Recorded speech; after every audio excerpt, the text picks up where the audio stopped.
What's up, guys? Here we are. We're back for another video this week, and thankfully we're back in a normal context because we have not had crazy thunderstorms. We haven't had giant trees landing outside of our house or anything like that. So we're back. We have power. We should be good to go with another FC25 sim, prediction, squad building, all that good stuff. But before we do any of that, I want to do something a little bit different. So obviously we all know we are in a giantly important, crazy intense last-ditch effort to get into what? To get into the Champions League spots. So what I want to do today is I want to outlay for us, kind of outline what is the difference for us, not competitively and stuff like that, but financially, if we qualify for the Champions League versus the Europa League. Because one thing I've been hearing a lot from some of the other Chelsea content creators, which I listen to, which I'm sure if you listen to me, you definitely listen to these other guys. One thing I've been hearing a lot of is we need to qualify. We need to qualify because of the financial gain from Champions League versus Europa League. But one thing I didn't really ever understand was I would be like, oh yeah, I trust them. They're trustworthy sources. Yeah, I totally agree with that. But I never actually knew what is the difference. How big of a difference is it between Champions League versus Europa? So what I want to do really simply for you guys here today, very quickly before we jump into simulating and all that good stuff, is I want to give you just a few stats showing the marked difference between Champions League versus Europa League. So let's go ahead and do that real fast. Okay, guys, so if you are following me here, I'm just going to tell you a few of these stats because there's no really big, huge need for you guys to see the articles which I'm reading, because I'm sure words aren't super enthralling to look at. But the source I'm looking at here are skysports.com and givemesport.com. So Sky Sports for the Champions League stats, Give Me Sport for Europa. Both of these are also for this season. They're for this year, so they are up to date. So what I want to do real fast is I'm just going to give you two different comparisons. First, I'm going to give you the comparison between what and how much money do we get simply for qualifying for Champions League versus Europa League, and how much money do we get for, let's say, as just an example, winning the whole thing. So what do you get if you're the champion, the victor, the winner of the Champions League versus the Europa League? So first off, let's look at the difference between just simply qualification. So if you qualify for the Champions League spots, which for the Premier League this year is getting top 5 and or winning the Europa League. So we're going to have 6 teams in the Champions League, which is unbelievable. So if you get top 5 and or you're Man United or Tottenham, which what a joke that is, that you can be like 14th to 17th and get in the Champions League. It just seems such like a cheese to me. But anyway, that's a different story for a different time. Basically, if you qualify for that, just for qualifying, let's say you go and stink it up in the group stage or in the league phase now it is, in Champions League. Let's say you don't win a single game. That doesn't matter. You still get £15.7 million just for qualifying if you get to the Champions League, okay? That's, again, if you just make it there. That's your participation trophy, $15.7 million. If you qualify for Europa League, and once again, no wins, nothing, just get to the league phase of Europa League, you get, think about the proportional difference between this, you get £3.6 million. So you have $15.7 million for Champions League, $3.6 million for Europa League. Huge difference. And then one other example, just to show you guys how this proportional difference is pretty consistent across the board. If you win the whole thing, if you go to the final and you win, you get an extra £21.5 million if you win the Champions League. Versus if you win the Europa League, you get an extra £5 million. So again, bottom line, guys, the difference financially, the outlay you get for your club is massively different in Champions League versus Europa League. This surprised me, honestly. I didn't think it was going to be this different. I figured it was a little bit different, like maybe 2 times more if you're Champions League. If you do the math, this is essentially you get 4 times the winnings for participating in the Champions League than if you do in the Europa League. 4 times difference. And I was reading this article. I might pop the screenshot up here. This is really interesting. So as an example to kind of keep this actually making sense, not just philosophically, the winner of this is from the Sky Sports article. The winner of the final between Paris Saint-Germain and Inter Milan will earn close to, this is everything together, the whole bucket, £100 million in prize money. Okay, so that's for Champions League. Versus if you win the Europa League, this is kind of quick math. That I did for Europa League, you'd win around, if you won the whole thing, about £25 million. So again, it's about a fourth of the money if you win the Europa League. Let's think about it this way. The amount of money you get for winning the Champions League is close to how much we spent on Enzo Fernandez or Moises Caicedo. The money you'd get for winning the Europa League is closer to what we spent on Kieran Dewsbury Hall or Esteval Willian, okay? So very different realities, guys. About a 4 times difference if you get Champions League. So I was over here sitting, I'm like, oh, let's not be dramatic, guys. If we get Europa League, it's not a big deal. Like, it's better competition. I still believe it could be better competition at a level for us. However, financially and the players we would attract, the difference is pretty ultimate. So anyway, that's kind of difference we see here. And one last thing I wanted to show you real fast, and also I just love this reality. For comparison, Paris Saint-Germain, if they win, will get $100 million in prize money for the whole thing in Champions League. Last year, Manchester United, for winning the FA Cup, which is the biggest domestic cup, right, in England, won $3.9 million. So again, the difference in all the competitions, it's absolutely massive. Champions League, there's a reason people want to get to it. It's not, believe it or not, I know it's kind of yucky, it's kind of the gross business side of things. There's a lot of money in the Champions League. So let's get past that. Let's move away from that and let's hop into the simulation, building a squad together. So let's go ahead and do that.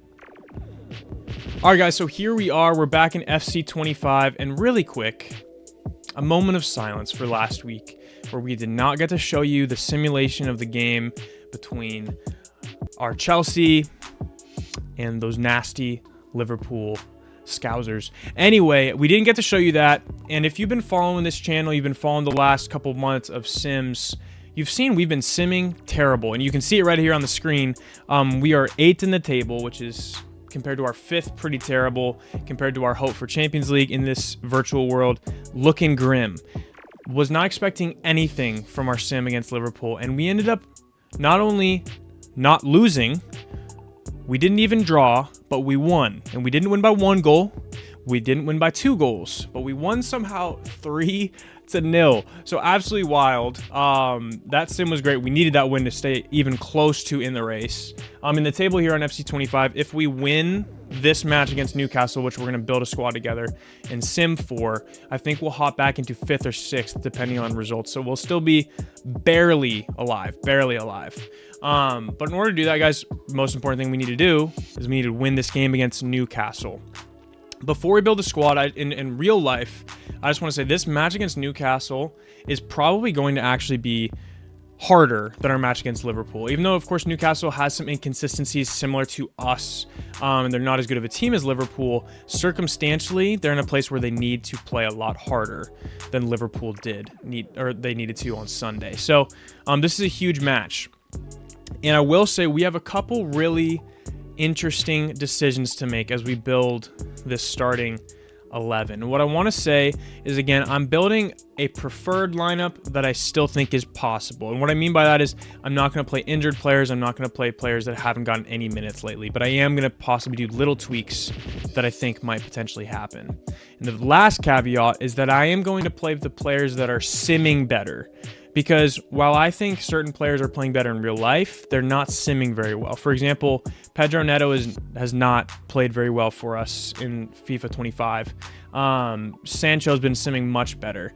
And if you watched my video last week, which if you haven't, go ahead and watch it. It was the Chelsea versus Liverpool prediction. I claimed something that some of you probably disagree with, but I said Jadon Sancho I think is our best performing winger. And I know none of them are exceeding expectations by any means, but I don't think any of them are severely underwhelming right now either. So long story short, let's see the decisions I make here. I'm going to make them as we're building the lineup here together. So, starting goalkeeper, it's going to be Rob. I think he's back from his little knock he took.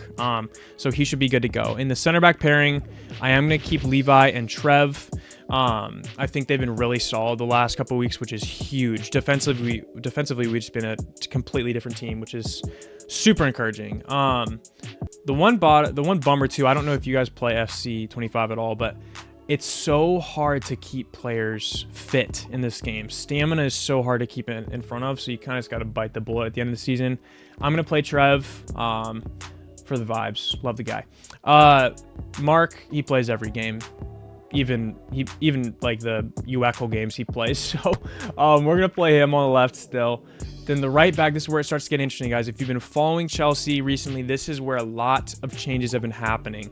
I watched the game against Drew Gardens, what was that, yesterday, and it was very professional. I was very happy to see all the teenagers playing everything, but Malo Gusto he didn't play great in that game in my opinion. He was very sloppy with the ball. His final deliveries were very poor in my opinion.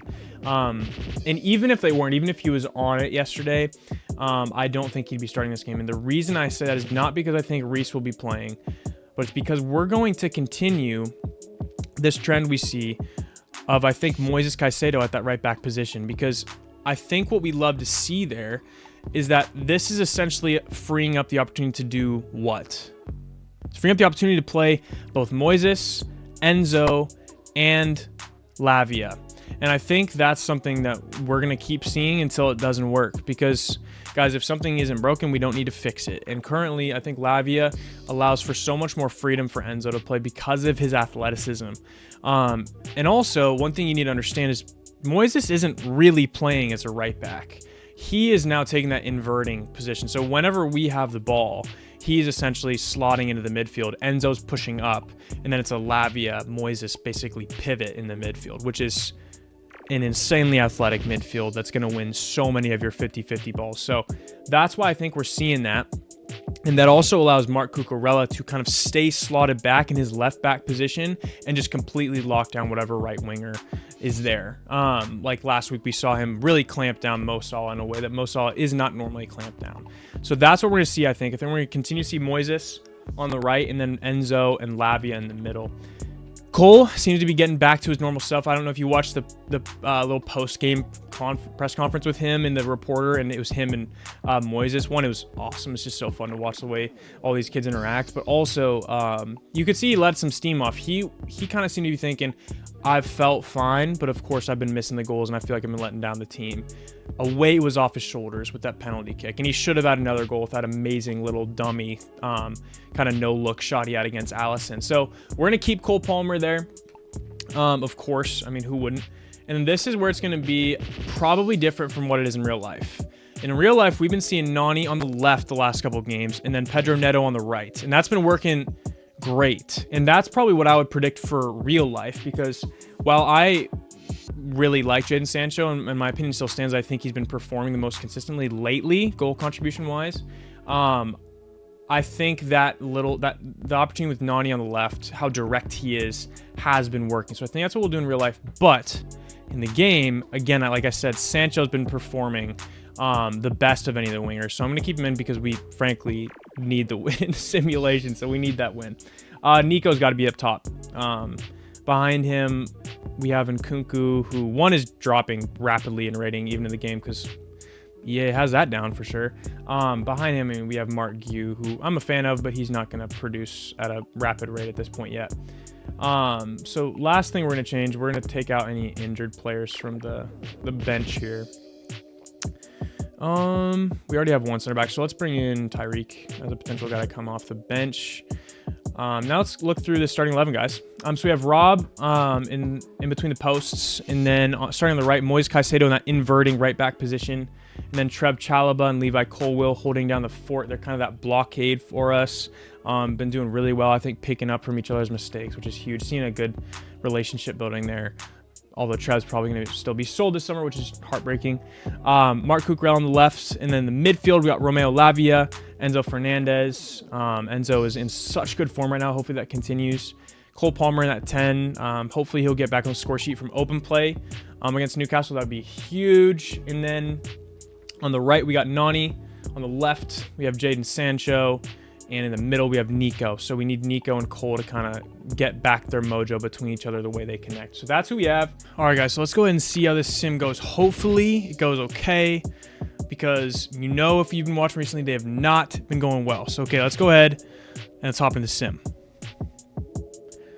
Okay, honestly, I mean, obviously not ideal, but not the worst result either. We got a 1-1 draw against Newcastle, who's obviously they're 4 table positions above us. So this could, emphasis on the could, keep us alive. We see here that Moises, our boy, is the one that scored. It looks like he responded to a Jacob Murphy goal. Jacob Murphy scoring in the 60th, Moises in the 71st. Just, I'd say, keeping us alive in the race. I would say it's slim to none chances, but they're slim right now because of this draw. You see possession 49-51, shots 3-3, chances us 3-2. Seemingly a pretty even game. Let's go ahead and hop and see the player performances.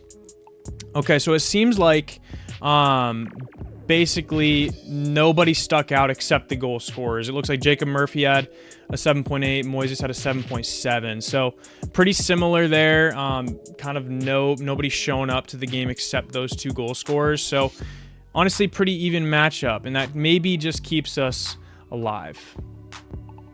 Okay, guys, so yeah, like I said, that sim was a necessary draw. I would have preferred a win, but the fact that they now don't get the 2 points either maybe keeps us in the race. I think that bumps us up to 7th in the table. So if we get 2 wins against United and Nottingham Forest, who knows? Maybe we'll still sneak into Champions League spots in the sim. But more importantly, we're doing much better in real life. And on Sunday morning, I think it's at 7 a.m. Eastern time.